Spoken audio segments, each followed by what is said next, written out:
Kemudian apa tanda yang utama? Tanda utama kita, cinta kita kepada Nabi, dan itu sekaligus tanda cinta kita kepada Allah adalah ittiba kita kepadanya, ittiba kita kepada Nabi, sebagaimana disebutkan oleh Allah dalam surah Al-Imran ayat 31. Kul, katakanlah, in kuntum tuhibbunallah, jika engkau betul-betul cinta kepada Allah, fattabi'uni, ikutilah aku. Ittiba'lah kepada Nabi dengan hakul ittiba. Apa yang dimaksud dengan hakul ittiba?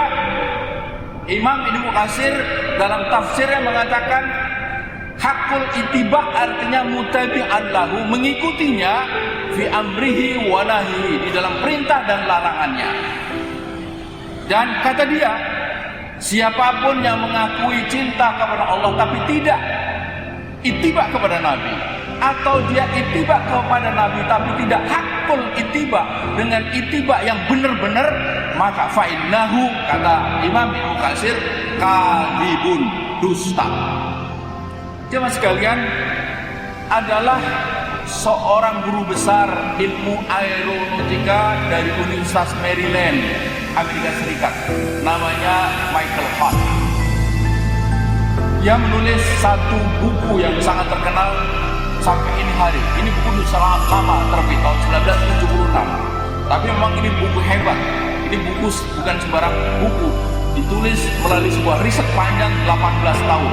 Judulnya The 100 Ranking of the Most Influential Person in History, yang kemudian diterjemahkan dalam bahasa Indonesia menjadi 100 tokoh yang paling berpengaruh dalam sejarah kehidupan manusia.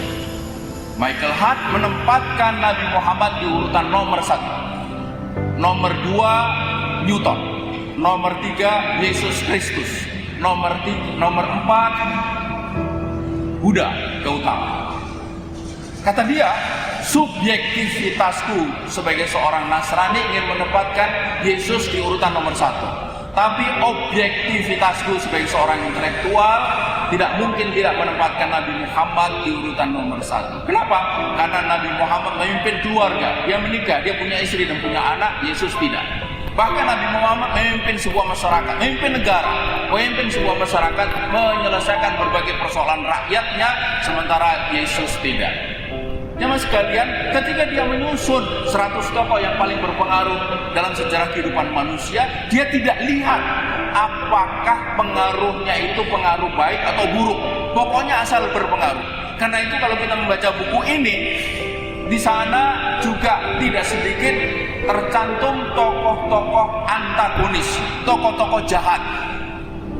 Jadi pengaruhnya tentu pengaruh jahat. Siapa dia? Di antaranya ada Hitler yang dalam sejarahnya membunuh lebih dari 3 juta orang. Ada diktator Itali, Benito Mussolini. Ada juga Genghis Khan yang dalam sejarahnya membunuh lebih dari 40 juta orang. Untuk ukuran sekarang itu sangat banyak, apalagi ukuran pada masa itu tahun 1200-an. Tapi Michael Hart tak bisa mengelak bahwa pengaruh yang ditimbulkan oleh Nabi Muhammad adalah pengaruh yang baik, pengaruh yang sangat baik. Jemaah sekalian, apa yang ingin Khatib sampaikan? Yang ingin Khatib sampaikan adalah, jika kita sebagai seorang muslim tidak kagum terhadap Nabi Muhammad, tidak kagum kita sebagai seorang muslim kepada Nabi Muhammad, maka kalah kita dibanding dengan Michael Hart yang notabene non muslim, Nasrani keturunan Yahudi. Kalah kita. Tetapi kalau kita hanya kagum saja, tidak ittiba kepada Nabi kita, kepada Nabi Muhammad, maka sama kita dengan Michael Hart yang non muslim itu.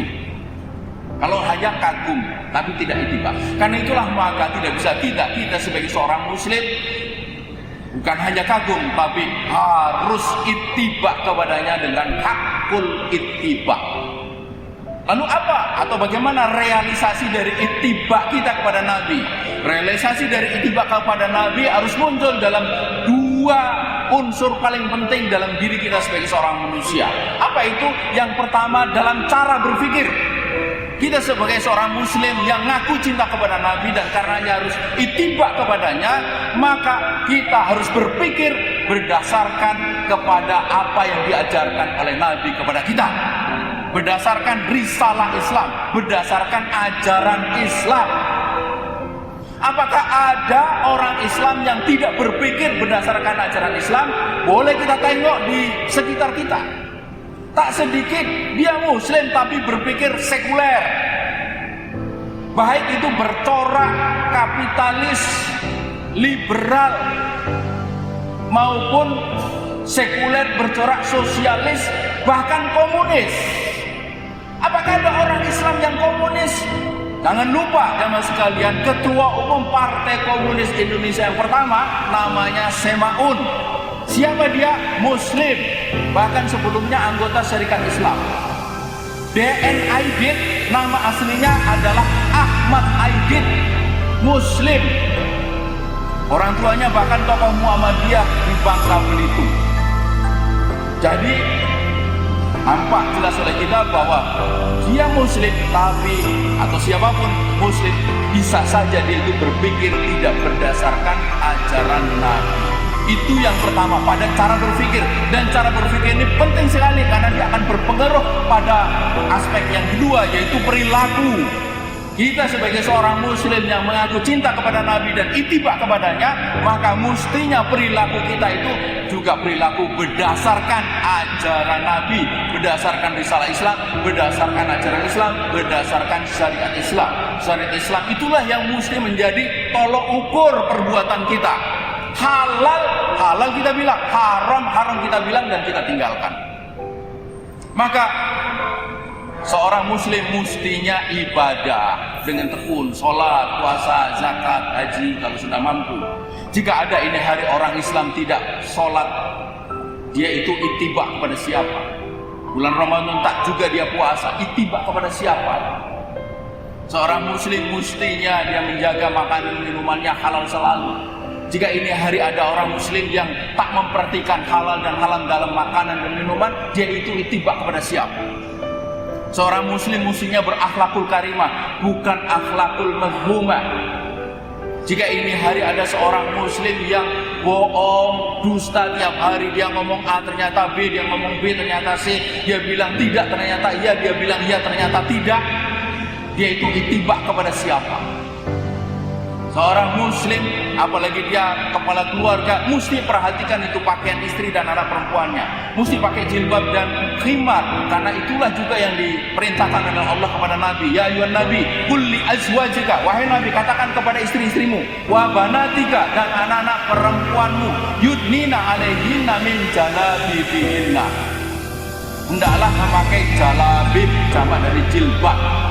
Jilbab itu saubun wasi'un yurhina ilal asfal, pakaian longgar menjulur sampai ke bawah.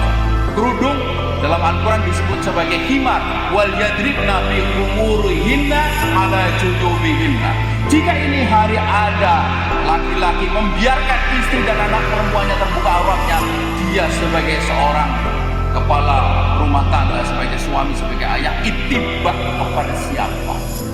Jemaah sekalian, begitu juga dalam ekonomi, kita mestinya mengikuti ketentuan-ketentuan ajaran Islam, ajaran Nabi. Jika ini hari masih juga ada orang yang makan riba tak pernah berhenti, dia ittiba kepada siapa? Sedang Nabi mengatakan liribati sa'atun wa tis'una baban. Untuk riba itu ada 99 pintu dosa.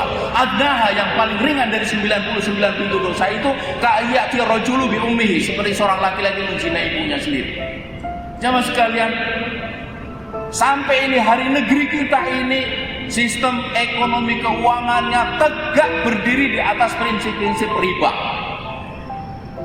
Negeri ini mayoritas Muslim, ekonominya ekonomi riba. Ini ittiba kepada siapa?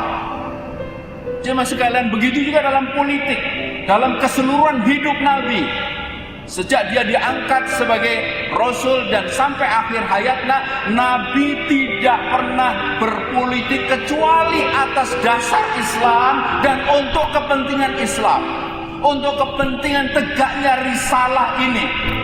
Jika ini hari ada orang-orang Islam yang dia berpolitik tidak dasar Islam dan tidak untuk kepentingan Islam, untuk kepentingan tegaknya risalah Islam, apalagi kekuasaannya digunakan untuk menghalangi tegaknya Islam, menghalangi tegaknya syariah, bahkan juga memusuhi perjuangan Islam. Lalu dia itibak kepada siapa? Dia itibak kepada siapa? Begitu juga dalam ekonomi, dalam pendidikan, sosial, budaya dan sebagainya. Jika